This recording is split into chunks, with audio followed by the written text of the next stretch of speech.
ವಾರ್ತೆಯ ಮುಖ್ಯಾಂಶಗಳು.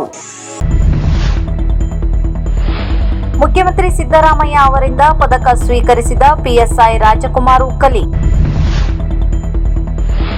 ಬೇಡ್ಕಣಿ ಶ್ರೀ ಕೋಟೆ ಆಂಜನೇಯ ದೇವಸ್ಥಾನಕ್ಕೆ ಶಾಸಕರಿಂದ ಬೆಳ್ಳಿ ಗದೆ ಸಮರ್ಪಣೆ.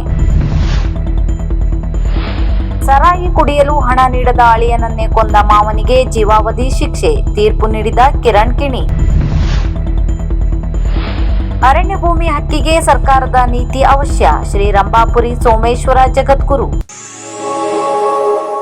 ಬೇಡ್ಕಣಿಯ ಪುಣ್ಯಕ್ಷೇತ್ರವಾದ ಶ್ರೀ ಕೋಟೆ ಆಂಜನೇಯ ದೇವಸ್ಥಾನಕ್ಕೆ ಶಾಸಕರಾದ ಭೀಮಣ್ಣ ಟಿ ನಾಯ್ಕ ಅವರು ಹನುಮ ಜಯಂತಿಯ ಪ್ರಯುಕ್ತ ಕುಟುಂಬ ಸಮೇತರಾಗಿ ಭೇಟಿ ನೀಡಿ ವಿಶೇಷ ಪೂಜೆ ಸಲ್ಲಿಸಿದರು. ಈ ವಿಶೇಷ ಸಂದರ್ಭದಲ್ಲಿ ಶಾಸಕರು ಆಂಜನೇಯ ಸ್ವಾಮಿಗೆ ಭಕ್ತಿಯ ಸಂಕೇತವಾಗಿ ಬೆಳ್ಳಿ ಗದೆಯನ್ನು ಸಮರ್ಪಿಸಿದರು. ಹನುಮ ಜಯಂತಿಯ ಅಂಗವಾಗಿ ಹಮ್ಮಿಕೊಂಡಿದ್ದ ವಿವಿಧ ಧಾರ್ಮಿಕ ಕಾರ್ಯಕ್ರಮಗಳಲ್ಲಿ ಪಾಲ್ಗೊಂಡ ಶಾಸಕರು ಕ್ಷೇತ್ರದ ಸಮಸ್ತ ಜನತೆಗೆ ಸುಖ, ಶಾಂತಿ ಮತ್ತು ಸಮೃದ್ಧಿಯನ್ನು ಕರುಣಿಸಲಿ ಎಂದು ದೇವರಲ್ಲಿ ಪ್ರಾರ್ಥಿಸಿದರು. ದೇವಸ್ಥಾನದ ಆಡಳಿತ ಮಂಡಳಿ ಹಾಗೂ ಭಕ್ತಾದಿಗಳೊಂದಿಗೆ ಬೆರೆತು ಭಕ್ತಿ ಭಾವದ ಕ್ಷಣಗಳನ್ನು ಹಂಚಿಕೊಂಡ ಶಾಸಕರು ಈ ಭೇಟಿಯು ಮನಸ್ಸಿಗೆ ತುಂಬಾ ಹಿತ ನೀಡಿದೆ ಎಂದು ಹರ್ಷ ವ್ಯಕ್ತಪಡಿಸಿದರು. ದೇವಸ್ಥಾನದ ಸಮಿತಿ ಪದಾಧಿಕಾರಿಗಳು, ಪ್ರಮುಖರು ಹಾಗೂ ಅಪಾರ ಸಂಖ್ಯೆಯ ಭಕ್ತಾದಿಗಳು ಈ ಸಂದರ್ಭದಲ್ಲಿ ಉಪಸ್ಥಿತರಿದ್ದರು.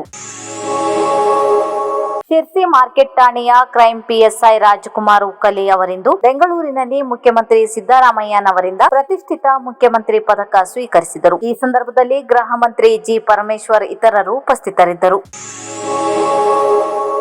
ಸರಾಯ ಕುಡಿಯಲು ಹಣ ನೀಡದ ಅಳಿಯನನ್ನೇ ಕೊಂದ ಮಾವನಿಗೆ ನ್ಯಾಯಾಲಯವು ಜೀವಾವಧಿ ಶಿಕ್ಷೆ ಹಾಗೂ 10,000 ರೂಪಾಯಿ ದಂಡ ಮತ್ತು ಮೃತನ ಹೆಂಡತಿಗೆ 50,000 ರೂಪಾಯಿ ಪರಿಹಾರ ನೀಡುವಂತೆ ಶಿರಸಿ ಪೀಠದ ಜಿಲ್ಲಾ ನ್ಯಾಯಾಧೀಶರಾದ ಕಿರಣ್ ಕಿಣಿ ಅವರು ಮಹತ್ವದ ತೀರ್ಪು ನೀಡಿದರು. ಶಿರಸಿ ತಾಲೂಕಿನ ಮಳಲಿ ಗ್ರಾಮದ ವೆಂಕಟರಮಣ ಗಣಪಗೌಡ ಕೊಲೆ ಪ್ರಕರಣದ ಆರೋಪಿಯಾದರೆ ಮಂಜುನಾಥ್ ರಾಮಗೌಡ ತನ್ನ ಮಾವನಿಂದ ಕೊಲೆಯಾದ ವ್ಯಕ್ತಿಯಾಗಿದ್ದಾನೆ. ಈ ಪ್ರಕರಣ ದಿನಾಂಕ 2/5/2024 ನಡೆದಿತ್ತು. ಮಾವ ಮನೆಯಲ್ಲಿ ಯಾರೂ ಇಲ್ಲದ ಸಮಯ ನೋಡಿ ಕೊಲೆ ಮಾಡುವ ಉದ್ದೇಶದಿಂದ ಕಟ್ಟಿಗೆಯಿಂದ ಹೊಡೆದು ಕೊಲೆ ಮಾಡಿದನು. ಈ ಪ್ರಕರಣವನ್ನು ಗಂಭೀರವಾಗಿ ಪರಿಗಣಿಸಿ ಸಮರ್ಥವಾಗಿ ತಮ್ಮ ವಾದವನ್ನು ಮಂಡಿಸಿ ಸಂತ್ರಸ್ತ ಕುಟುಂಬಕ್ಕೆ ನ್ಯಾಯ ಕೊಡಿಸುವಲ್ಲಿ ಪಬ್ಲಿಕ್ ಪ್ರಾಸಿಕ್ಯೂಟರ್ ರಾಜೇಶ್ ಎಂ ಮಳಿಗೆಕರ್ ಯಶಸ್ವಿಯಾಗಿದ್ದಾರೆ. ಅಂದಿನ ಪಿಎಸ್ಐ ಸೀತಾರಾಂ ಪಿ ನ್ಯಾಯಾಲಯಕ್ಕೆ ದೋಷಾರೋಪಣಾ ಪಟ್ಟಿ ಸಲ್ಲಿಸಿದರು.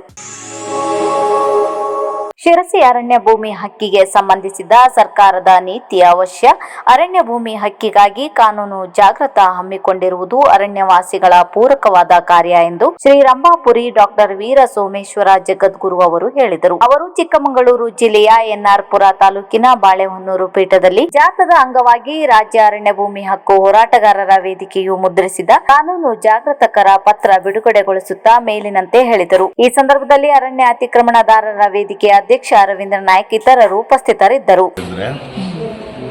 3 ತಲೆಮಾರಿನ ದಾಖಲೆಗಳ ಅವಶ್ಯಕತೆ ಇಲ್ಲ ಹೇಳುವುದು ಕಾನೂನಲ್ಲಿದೆ.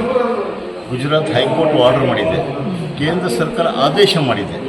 ವೈಯಕ್ತಿಕವಾಗಿ 3 ತಲೆಮಾರಿನ ಅರಣ್ಯವಾಸಿಯಲ್ಲಿ ಇರಬೇಕಂತಿಲ್ಲ, ಆ ಪ್ರದೇಶ ಜನವಸತಿ ಇರಬೇಕು 3 ತಲೆಮಾರಿ ಅಂತ ಹೇಳೋದ್ರ ಬಗ್ಗೆ ಇದೆ.